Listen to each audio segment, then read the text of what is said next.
Corona पर ये हैं चौंकाने वाले आंकड़े। फिर तय करें कौन सच्चा है कौन झूठा।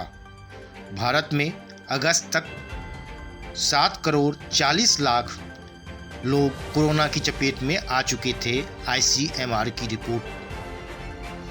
रिपोर्ट के अनुसार अगस्त 2020 तक 10 साल या उससे अधिक आयु के लगभग 15 लोगों में से एक व्यक्ति कोविड-2 के संक्रमण की चपेट में था।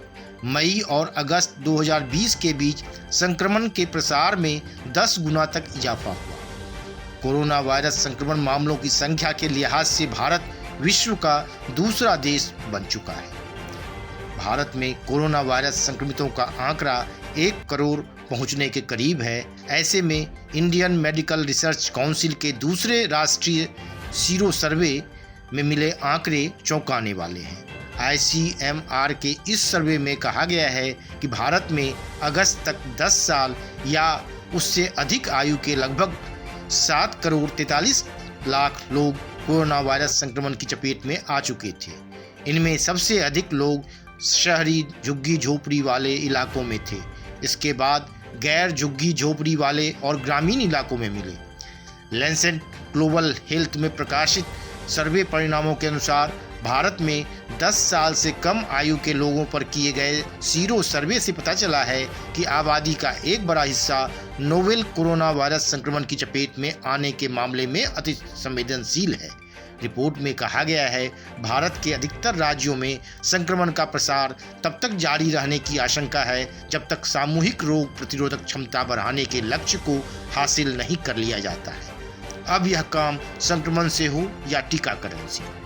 रिपोर्ट के अनुसार अगस्त 2020 तक 10 साल या उससे अधिक आयु के लगभग 15 लोगों में से एक व्यक्ति कोविड-2 के संक्रमण की चपेट में था।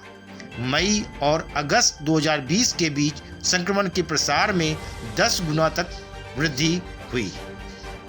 कुछ दिन पहले ICMR की वैज्ञानिक डॉक्टर निवेदिता गुप्ता इलाहाबाद हाईकोर्ट के सामने उपस्थित हुई थी। यहाँ उन्होंने अदालत को कोविड-19 वैक्सीन के स्टेटस को लेकर जानकारी दी थी। डॉक्टर गुप्ता ने कोर्ट को बताया था कि उन्हें इस बात पर पूरा विश्वास है कि संक्रमण के खिलाफ वैक्सीन भविष्य में जल्द ही उपलब्ध होगी। डॉक्टर गुप्ता ICMR के एपिडेमियोलॉजी एंड कम्युनिकेबल डिजीज संभाग में वैज्ञानिक हैं। हालांकि सीरम इंस्टीट्यूट ने कहा कि एस्ट्राजेनेका और ऑक्सफोर्ड द्वारा तैयार की जा रही कोरोना वायरस वैक्सीन सुरक्षित और असरदार है।